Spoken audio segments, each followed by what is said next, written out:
Hi welcome and welcome back. ഇന്ന് നമ്മൾ സംസാരിക്കാൻ പോകുന്നത് ഇൻഗ്രോൺ ഹെയറിനെ പറ്റിയിട്ടാണ്. എന്തുകൊണ്ട് ഇൻഗ്രോൺ ഹെയർ വരുന്നു, അത് വരാതിരിക്കാനായിട്ട് നമുക്ക് എന്തൊക്കെ ചെയ്യും, അഥവാ വന്നു കഴിഞ്ഞാൽ നമ്മൾ ഈ എന്തൊക്കെ ചെയ്യണം എന്നുള്ളതിനെ പറ്റിയിട്ട്. അതിനു മുന്നേ എന്നെ ആദ്യമായിട്ടാണ് കാണുന്നത്, ഞാൻ ലക്ഷ്മി കൃഷ്ണ, ഒരു skin care and hair care enthusiast ആണ്. സ്കിൻ കെയർ ആൻഡ് ഹെയർ കെയറിൽ എത്തിയിട്ടുള്ള വീഡിയോസാണ് ചാനലിൽ ചെയ്യാറുള്ളത്. കയറി കണ്ടോക്കെ നിങ്ങൾക്ക് യൂസ്ഫുൾ ആയിട്ടുള്ള വീഡിയോസ് ഡെഫിനറ്റ്ലി കാണാം. ആ വീഡിയോ ഇഷ്ടപ്പെട്ട വീഡിയോ ലൈക്ക് ചെയ്യാൻ, ചാനൽ ഇഷ്ടപ്പെട്ട ചാനൽ സബ്സ്ക്രൈബ് ചെയ്യാനും മറ്റുള്ളവർക്ക് ഷെയർ ചെയ്യാനും മറക്കണ്ട. അപ്പോൾ നമുക്ക് വീഡിയോ എടുക്കാം. സോ ഫസ്റ്റ് ക്വസ്റ്റ്യൻ ആണ്, എങ്ങനെയാണ് നമ്മുടെ ശരീരത്തിൽ ഇൻഗ്രോൺ ഹെയർസ് വരുന്നത്? നമ്മുടെ ഹെയറിന് വളരാനായിട്ട് ഒരു പ്രോപ്പർ സ്ട്രക്ചർ ഉണ്ട്. അതല്ലാതെ നമ്മുടെ ശരീരത്തിന് പുറത്ത് ഹെയർ ഫോളിക്കിൾസിൽ നിന്ന് നമ്മുടെ ശരീരത്തിന് പുറത്തോട്ട് ഹെയർ വരാതെ അതിനകത്തോട്ട് തന്നെ തിരിച്ചു വളരുന്ന ഒരു സിറ്റുവേഷനെയാണ് നമ്മൾ ഇൻഗ്രോൺ ഹെയർ എന്ന് പറയുന്നത്. ഇത് നമ്മൾ ഷേവ് ചെയ്യുന്നത് പ്രോപ്പറായിട്ട് അല്ലാത്തത് കൊണ്ടൊക്കെയാണ് കൂടുതലായിട്ടും വരുന്നത്. പക്ഷേ ചില ആൾക്കാർ പ്രോൺ ടു ഇൻഗ്രോൺ ഹെയർ ആയിരിക്കും. അതായത് അവർക്ക് ഷേവിങ് കൊണ്ട് മാത്രമല്ല, ടൈറ്റ് ആയിട്ട് ഡ്രസ്സ് ഇടുന്നത് കൊണ്ടൊക്കെ അവർക്കും ഇങ്ങനെ ഇൻഗ്രോൺ ഹെയർ വരാനുള്ള ചാൻസ് കൂടുതലാണ്.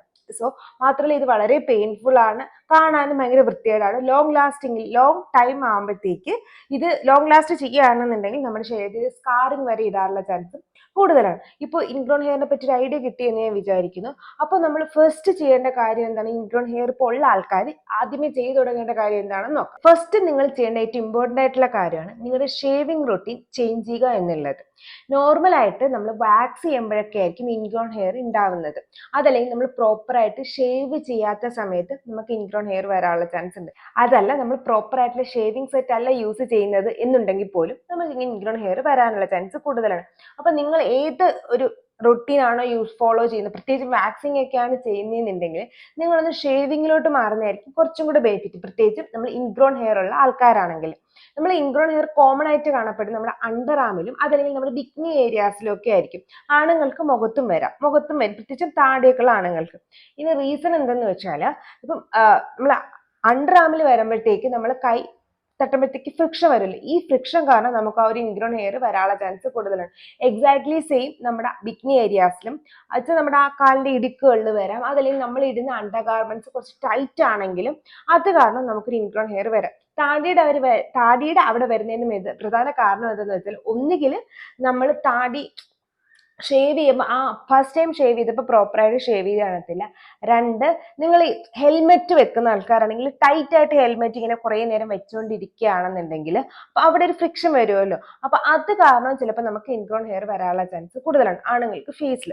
സോ ഇതിൽ ഏതാണ് നിങ്ങൾക്ക് ഇൻഗ്രോൺ ഹെയർ വരുന്നത് എന്ന് നമ്മൾ ഫസ്റ്റ് ശ്രദ്ധിക്കാം. പിന്നെ പ്രോപ്പറായിട്ട് ഷേവ് ചെയ്യാത്തത് കൊണ്ടാണോ, അതല്ലെങ്കിൽ നിങ്ങൾക്ക് ഫ്രിക്ഷൻ കാരണമാണോ, അതല്ലെങ്കിൽ ഹെൽമെറ്റ് ഇങ്ങനെ പ്രൊലോങ്ഡ് പീരീഡിൽ വെക്കുന്നതുകൊണ്ടൊക്കെയാണോ നമുക്ക് ഇൻഗ്രോൺ ഹെയർ വരുന്നതെന്ന് നമ്മൾ ഫസ്റ്റ് മനസ്സിലാക്കേണ്ടത് വളരെ ഇമ്പോർട്ടൻ്റ് ആയിട്ടുള്ള കാര്യമാണ്. ചില ആൾക്കാർക്ക് ടെക്നിക്ക് കൊണ്ടാണെങ്കിൽ ചില ആൾക്കാരുടെ സ്കിൻ ഓൾറെഡി പ്രോൺ ടു ആണ്. ഇപ്പൊ നമ്മൾ അറിയില്ലേ, ചില ആൾക്കാർക്ക് കയ്യിലിരിപ്പ് കൊണ്ടാണ് മൂക്കുരു വരുന്നത്, ചില ആൾക്കാരുടെ സ്കിൻ ആക്നെ പ്രോൺ ആണ്. അതേ കണക്ക് ചില ആൾക്കാർക്ക് ചില മുടി അങ്ങനെ ആയിരിക്കും വളരുന്നത് ചില സമയങ്ങളിൽ. അപ്പൊ അതിൽ ഏതാണ് നമ്മുടെ കണ്ടീഷൻ എന്ന് ഫസ്റ്റ് മനസ്സിലാക്കാം. എന്നിട്ട് ഞാൻ ഈ പറയുന്ന റൊട്ടീൻ പ്രോപ്പറായിട്ട് ചെയ്യുകയാണെങ്കിൽ നിങ്ങൾക്ക് ഇൻഗ്രോൺ ഹെയർ വരാൻ തീരെ ഷേവിംഗ് റൊട്ടീൻ അങ്ങനത്തെ റീസൺ കാരണമാണ് വരുന്നതെങ്കിൽ നമുക്കത് മാറ്റാനായിട്ട് പറ്റും. പ്രോൺ ടു ഉള്ള ആൾക്കാർക്കാണെങ്കിൽ അത് അതിന്റെ ഇന്റൻസിറ്റി നമുക്ക് കുറച്ചെടുക്കാനായിട്ടും പറ്റും. ഫസ്റ്റ് നമുക്ക് നമ്മുടെ കംപ്ലീറ്റ് ഷവർ റൊട്ടീൻ തന്നെ ചേഞ്ച് ചെയ്യേണ്ടത് ഇമ്പോർട്ടൻ്റ് ആയിട്ടുള്ള കാര്യമാണ്. കാരണം നമ്മൾ ഡെയിലി നമ്മുടെ സ്കിൻ എക്സ്ഫോളിയേറ്റ് ചെയ്യാണ് എന്നുണ്ടെങ്കിൽ നമുക്ക് ഇൻഗ്രോൺ ഹെയർ വരാനുള്ള ചാൻസ് കുറയും. കാരണം നമ്മുടെ ഹെയർ ഫോളിക്കിൽ നിന്ന് നമ്മുടെ ഹെയർ പുറത്തോട്ട് വരുമ്പോൾ അതിന്റെ മുകളിൽ ഡെഡ് സ്കിന്നും, അതായത് പ്രോപ്പറായിട്ട് സ്കിൻ ഡെവലപ്മെന്റ് വരുമ്പോഴാണ് നമുക്ക് ആ ഒരു ഇൻഗ്രോൺ ഹെയർ വരുന്നത്. നമ്മൾ പ്രോപ്പറായിട്ട് സ്കിൻ എക്സ്ഫോളിയേറ്റ് ചെയ്യുകയാണെങ്കിൽ നമ്മുടെ ഡെഡ് സ്കിൻ കറക്റ്റ് ആയിട്ട് റിമൂവ് ചെയ്തു പോകും. അപ്പൊ ഈ ഹെയറിന് അതിന്റെ അടിയിൽ നിൽക്കാനുള്ള ഒരു ഗ്യാപ്പ് കിട്ടുന്നില്ല. ചെറുതാണെങ്കിൽ പോലും അത് പ്രോപ്പറായിട്ട് പുറത്തോട്ട് വരാനായിട്ട് തുടങ്ങും. അപ്പോൾ നമ്മൾ ഷവർ റൊട്ടീൻ ഡെയിലി എക്സ്ഫോളിയേഷൻ വളരെ ഇമ്പോർട്ടൻ്റ് ആയിട്ടുള്ള കാര്യമാണ്. അപ്പൊ നമുക്ക് എങ്ങനെ എക്സ്ഫോളിയേറ്റ് ചെയ്യാം? ഞാൻ എപ്പോഴും പറയാറുണ്ട്, നമുക്ക് ഡെയിലി എക്സ്ഫോളിയേറ്റ് ചെയ്യാൻ ഏറ്റവും നന്നായിട്ടുള്ള സാധനമാണ് നമ്മുടെ AHA/BHA ബോഡി വാഷസ്. ഇനി നിങ്ങൾക്ക് ഏത് AHA/BHA ബോഡി വാഷ് അല്ലെങ്കിൽ ഏതെങ്കിലും ഒരു AHA അല്ലെങ്കിൽ BHA മാത്രമുള്ള ബോഡി വാഷ് യൂസ് ചെയ്താലും ഇഷ്യൂസ് ഒന്നുമില്ല. ഇപ്പോൾ നിങ്ങൾക്ക് AHA/BHA അടങ്ങിയതാണെങ്കിൽ നമുക്ക് കെമിസ്ട്രി പ്ലേയുടെ ബോഡി വാഷ് യൂസ് ചെയ്യാം. അതല്ലെങ്കിൽ AHA മാത്രം, അതായത് സാലിസിലിക് ആസിഡ് മാത്രം മതി, നിങ്ങൾക്ക് ബോഡി ആക്നെ ഉള്ളൂ, നിങ്ങൾക്ക് സാലിസിലിക് ആസിഡ് മാത്രം മതിയെങ്കിൽ നമുക്ക് കെമിസ്ട്രി പ്ലേയിലുണ്ട് സാലിസിലിക് ആസിഡ് മാത്രമായിട്ട്. അതല്ലാന്നുണ്ടെങ്കിൽ നമ്മൾ ബോഡി വൈസിൽ ഞാൻ എപ്പോഴും പറയാറുള്ള സാലിസിലിക് ആസിഡ് ബോഡി വാഷ് ഉണ്ട്, അത് മാത്രമേ യൂസ് ചെയ്യാം. അത് അല്ലെങ്കിൽ നിങ്ങൾക്ക് ഏതെങ്കിലും ഒരു AHA/BHA ബോഡി വാഷ് യൂസ് ചെയ്യുക എന്നുള്ളതാണ് ഇമ്പോർട്ടൻ്റ് ആയിട്ടുള്ള കാര്യം. അത് നമ്മൾ ഡെയിലി എക്സ്ഫോളിയേഷൻ അവിടെ കഴിഞ്ഞു.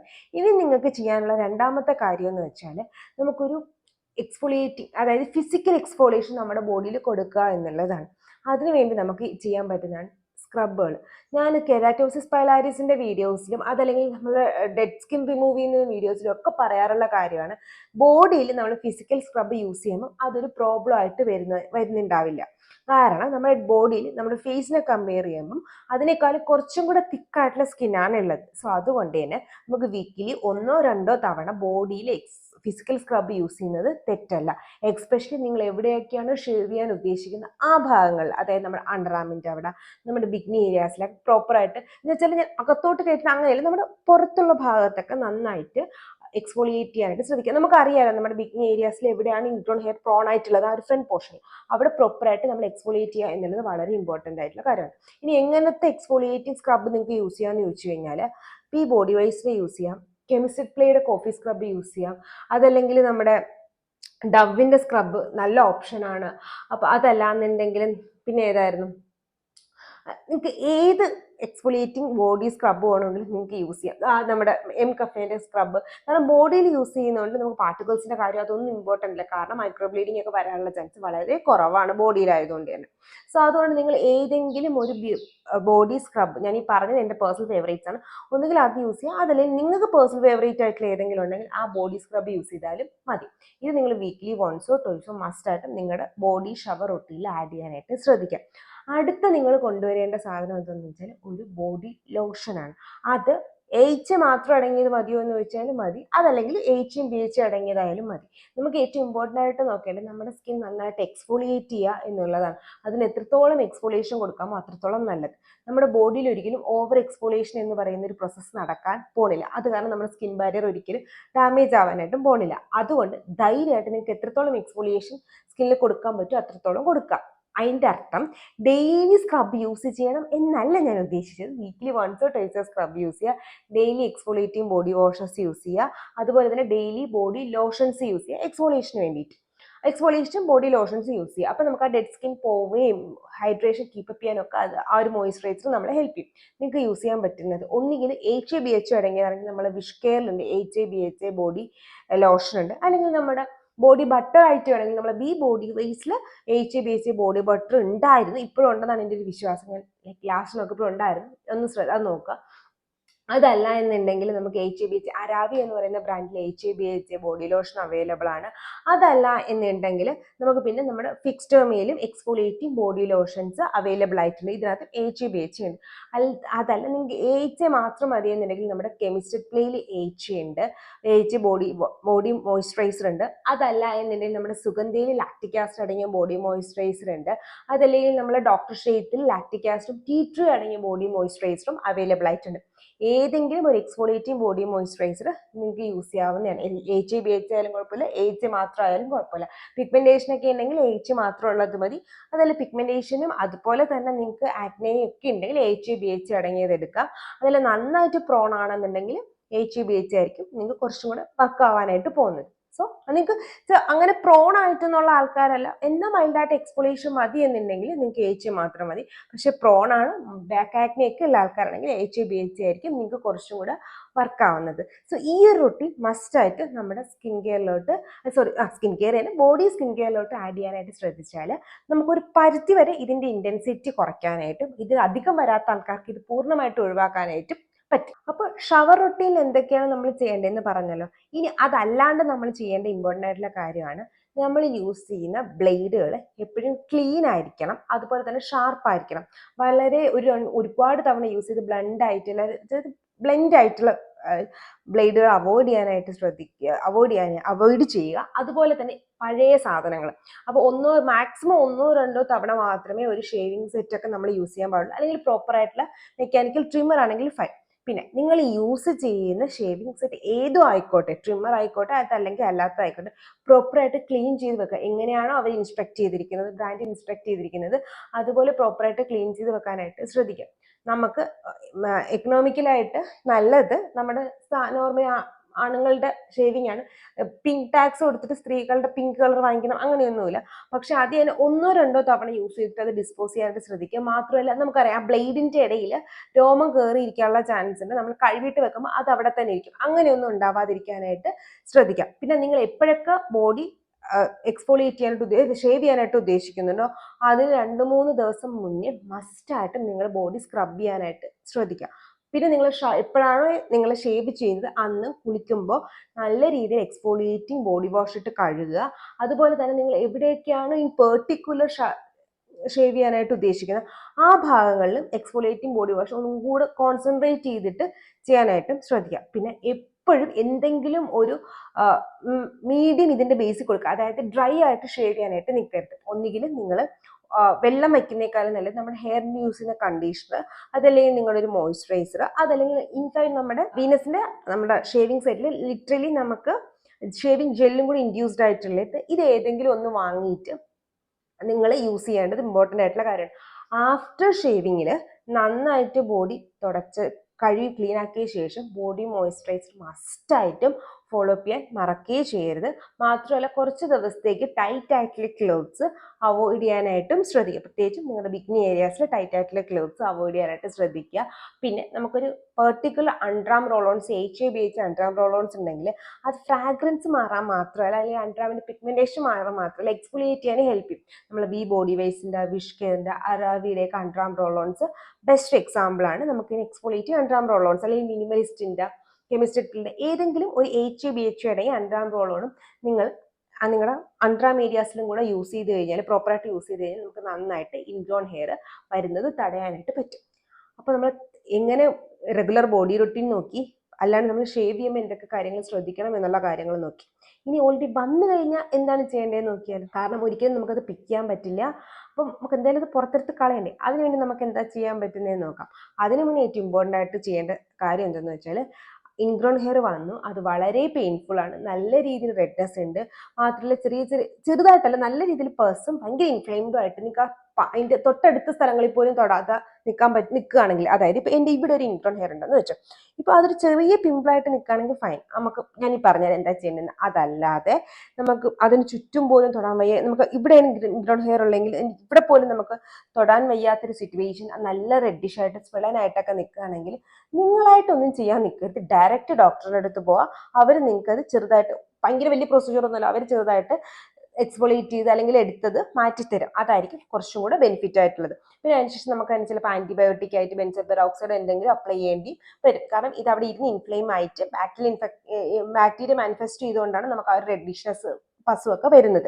അത് മാറ്റാൻ ഡെഫിനറ്റ്ലി ആന്റിബയോട്ടിക് ക്രീം ഏതെങ്കിലും യൂസ് ചെയ്യും. മോസ്റ്റ് പ്രോബബ്ലി നിങ്ങൾക്ക് റെക്കമെൻഡ് ചെയ്യാൻ പോകുന്നത് ബെൻസോയിൽ പെറോക്സൈഡ് ആണ്. ഇനി ഓൾറെഡി നിങ്ങളൊരു ഇൻഗ്രോൺ ഹെയർ നിങ്ങളുടെ ബോഡിയിൽ കണ്ടു, പെയിൻഫുൾ അല്ല, പാസ്റ്റീൽഡ് അല്ല, ഒന്നുമല്ല, പക്ഷെ നോർമലി നമ്മൾ ഷേവ് ചെയ്ത് കുറച്ച് ദിവസം കഴിഞ്ഞപ്പോൾ നിങ്ങളൊരു പതുക്കെ ഒരു ഇൻഗ്രോൺ ഹെയർ കണ്ടു എന്നുണ്ടെങ്കിൽ നമുക്ക് ചെയ്യാൻ പറ്റുന്ന റൊട്ടീനാണ്. അത് ഞാൻ കണ്ടുപിടിച്ചതാണ്. ഞാൻ കണ്ടുപിടിച്ചതല്ല, കാരണം എനിക്ക് കോളേജിൽ പഠിക്കുമ്പോൾ ഞങ്ങൾ ക്ലിനിക്കിൽ വർക്ക് ചെയ്തുകൊണ്ടിരുന്ന സമയത്തൊക്കെ എനിക്ക് അന്നുണ്ടായിരുന്നപ്പോൾ ഞാൻ ചെയ്ത റൊട്ടീനാണ്, ഞാൻ അന്ന് ഇന്റർനെറ്റിൽ നിന്ന് തപ്പിയെടുത്ത റൊട്ടീനാണ് ഞാൻ പറയാൻ പോകുന്നത്. പ്രോപ്പറായിട്ട് എക്സ്ഫോളിയേറ്റ് ചെയ്യുക, ഹൈഡ്രേറ്റ് ചെയ്യുക, ഇതാണ് നമ്മുടെ മെയിൻ ആയിട്ടുള്ള ഫംഗ്ഷൻ.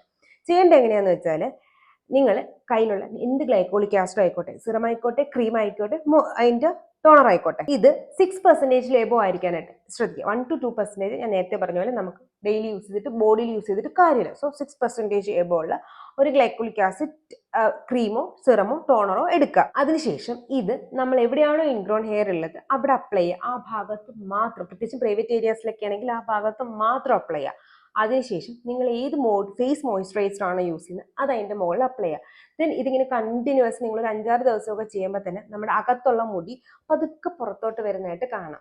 കാര്യം എന്തെന്ന് വെച്ചാൽ, ഈ ഇൻഗ്രോൺ ഹെയർ നമ്മുടെ സ്കിൻ കവർ ചെയ്തിട്ടാണല്ലോ, പ്രോപ്പറായിട്ട് നമ്മൾ എക്സ്ഫോളിയേറ്റ് ചെയ്യുന്ന കാരണം, ഹൈഡ്രേഷൻ കൊടുക്കുന്ന കാരണം ഡെഡ് സ്കിൻ അക്യൂമുലേഷൻ ഒരു ഓപ്ഷനേ അവർക്കില്ല. സ്കിൻ പ്രോപ്പറായിട്ട് റിമൂവ് ആയിക്കൊണ്ടിരിക്കുകയാണ് റെഗുലറായിട്ട്. അപ്പൊ അതുകൊണ്ട് തന്നെ ഈ അകത്തിരിക്കുന്ന സാധനം പുറത്തോട്ട് വരും. കാരണം കവർ ചെയ്തിരിക്കുന്ന, അതിന് താങ്ങി നിർത്തിയിരിക്കുന്ന അല്ലെങ്കിൽ അടച്ചു വെച്ചിരിക്കുന്ന സാധനം പുറത്തോട്ട് പതുക്കെ വരും. അത് കാണുന്നവരെ ഈ ഒരു പ്രോസസ്സ് കംപ്ലീറ്റ് ചെയ്യാം. എപ്പോഴാണോ നിങ്ങൾ മുടി കുറച്ചൊക്കെ പുറത്ത് നമുക്ക് എടുക്കാൻ പറ്റുന്ന രീതിയിൽ പുറത്ത് കാണുന്നത്, നമ്മൾ സ്ക്രബ് എടുക്കുക, എക്സ്ഫോളിയേറ്റ് ചെയ്യുക. നിങ്ങൾ ഏത് ബോഡി സ്ക്രബാണോ നിങ്ങൾ യൂസ് ചെയ്യുന്നത് അതെടുക്കുക, അവിടെ നന്നായിട്ട് സ്ക്രബ് ചെയ്യുക, ക്ലീൻ ചെയ്യുക, ഷേവിംഗ് ജെൽ എടുക്കുക, അല്ലെങ്കിൽ മോയ്സ്ചറൈസർ നിങ്ങൾ എന്ത് സാധനമാണോ നിങ്ങൾ ഷേവ് ചെയ്യാനായിട്ട് മീഡിയം യൂസ് ചെയ്യുന്നത് അതെടുക്കുക, അപ്ലൈ ചെയ്യുക, ഷേവ് ചെയ്യുക. അഥവാ ഷേവ് ചെയ്യാൻ പറ്റാത്ത ടൈപ്പായിട്ട് അങ്ങനെ ചരിഞ്ഞും പിരിഞ്ഞും ഒക്കെയാണ് നിൽക്കുന്നതെന്നുണ്ടെങ്കിൽ, കാരണം ചിലത് പ്രോപ്പറായിട്ട് തന്നെ നമുക്ക് പുറത്തോട്ടിട്ട് നമുക്ക് ഷേവ് ചെയ്ത് കട്ട് ചെയ്ത് കളയാൻ പറ്റും. അതല്ല ചിലപ്പോൾ ഇങ്ങനെയൊക്കെ ഇരിക്കും, അപ്പോൾ നമുക്ക് ഷേവ് ചെയ്യുമ്പോൾ കിട്ടണമെന്നില്ല. അങ്ങനെയാണെങ്കിൽ പ്ലക്കർ ഉണ്ടാവില്ലേ, ഹെയറിന് പ്ലക്ക് ചെയ്യുന്ന ത്രെഡ് ചെയ്യുന്ന പ്ലക്കർ, ത്രെഡ് ചെയ്താൽ ഐബ്രോ പ്ലക്ക് ചെയ്യുന്ന പ്ലക്കർ, സ്ക്വീസറോ അങ്ങനെ എന്തെങ്കിലും എടുക്കുക, പ്ലക്ക് ചെയ്തെങ്കിൽ എടുത്ത് മാറ്റുക. എന്നിട്ട് ചെറുതായിട്ട് എന്തെങ്കിലും ചെറിയ രീതിയിൽ റെഡിഷ്നസ് വന്നാൽ ബെൻസിൽ പെറോക്സൈഡ് ഇട്ടാൽ മതി, കുഴപ്പമില്ല. പക്ഷെ നല്ല രീതിയിൽ ബാക്ടീരിയൽ ഇൻഫെക്ഷനും പസും ഒക്കെ ഇന്ന് ആയിട്ടിരിക്കുന്ന ഒരു സാധനമാണ് നിങ്ങളുടെ ഇൻഗ്രോൺ ഹെയർ എങ്കിൽ നിങ്ങളായിട്ട് ഒന്നും ചെയ്യരുത്. ഡെർമറ്റോളജിസ്റ്റിൻ്റെ അടുത്തോ അടുത്തുള്ള ഏതെങ്കിലും ഒരു ക്ലിനിക്കിൽ പോയാൽ അവർ ജസ്റ്റ് ഒന്ന് സെക്ഷൻ ചെയ്തിട്ട് അത് എടുത്ത് കളയും. കാരണം പസ് ഫിൽഡ് ആയതുകൊണ്ട് നമ്മൾ ചെയ്ത കുറച്ചുകൂടി ഇൻഫെക്ഷൻ വരാനുള്ള ചാൻസ് കൂടുതലാണ്. അവർ പ്രോപ്പറായിട്ട് ക്ലിനിക്കൽ ടെക്നിക്കിൽ അത് ചെയ്ത് തരും. അപ്പോൾ അത് ചെയ്യാം. പിന്നെ ഇനി വരാതിരിക്കാൻ എന്തൊക്കെ ചെയ്യണം നമ്മൾ ഓൾറെഡി പറഞ്ഞു കഴിഞ്ഞു. പ്ലക്ക് ചെയ്യാതിരിക്കുക, ഓൾറെഡി അകത്തിരിക്കുന്ന സാധനത്തിനെ കുത്തിപ്പൊക്കിച്ച് വെളിയിലോട്ട് എടുക്കരുത്. എക്സ്ഫോളിയേറ്റ് ചെയ്ത് സമീപനം വലിച്ച് പുറത്തെടുക്കുന്നതാണ് എപ്പോഴും നല്ലത്. പൊക്കച്ച് പുറത്തേടിക്കുന്നതാണ് നല്ലത്. എന്താ പറയുന്നത്, വലിച്ചിറക്കിയ നമ്മളെ വീട് മൊത്തം നശിക്കും. അതിനേക്കാളും നല്ലതാണ് അതിനവിടെ ഇരുത്തി പതുക്കെ നമ്മുടെ വീടിനും പ്രശ്നം ഉണ്ടാകാതെ പതുക്കെ പോച്ച് പുറത്തേടിക്കാൻ നമുക്ക് ഈ എന്താ പറയുക ഹെയറിന്. സോ അങ്ങനെ ചെയ്ത് കഴിഞ്ഞാൽ നമുക്കൊരു പരിധിവരെ വന്ന ഇൻഗ്രോൺ ഹെയറിനെ പുറത്തെടുക്കാനായിട്ട് പറ്റും. ഇൻഗ്രോൺ ഹെയർ വരികയാണെങ്കിൽ എങ്ങനെ മാറ്റണം എന്നുള്ളത് നമ്മൾ നോക്കി. വരാതിരിക്കുക എന്തൊക്കെ ചെയ്യണം, പ്രോപ്പർ ഷവർ റൊട്ടീൻ എന്തൊക്കെയാണെന്നുള്ള കാര്യം നമ്മൾ നോക്കി. ഇതാണ് നമ്മൾ ഇൻഗ്രോൺ ഹെയറിന് പ്രോപ്പറായിട്ട് ചെയ്യേണ്ട കാര്യങ്ങൾ. ഇതല്ലാണ്ട് നിങ്ങൾ എന്തെങ്കിലും ടെക്നിക്ക് ട്രൈ ചെയ്തിട്ട് ഹെൽപ്ഫുൾ ആയിട്ടെങ്കിൽ കമന്റ് ബോക്സിൽ പറയാൻ മറക്കണ്ട. ഇനി ഏത് വീഡിയോ ആണ് നിങ്ങൾക്ക് വേണ്ടതെന്നുള്ളത് കമന്റ് ബോക്സിൽ പറയാം. അല്ലെങ്കിൽ എന്തെങ്കിലും ഡൗട്ട്സ് ഉണ്ടെങ്കിൽ കമന്റ് ബോക്സിൽ പറയാം. നമുക്ക് ട്യൂസ്ഡേ Q&Aയിലോ ഷോർട്ടോ ലോങ്ങോ ആയിട്ട് ചെയ്യാം. അല്ലെങ്കിൽ ഒരു പെർട്ടിക്കുലർ ലോങ് വീഡിയോ വേണമെങ്കിൽ കമന്റ് ബോക്സിൽ പറയാനായിട്ട് മറക്കണ്ട. ഇതുപോലത്തെ skin care and hair care video ആയിട്ട് ട്യൂസ്ഡേ, തേഴ്സ്ഡേ, സൺഡേസിലാണ് വരുന്നത്. നെക്സ്റ്റ് വീഡിയോ ആയിട്ട് അടുത്ത സൺഡേ വരുന്നത്. It's Lakshmi signing off.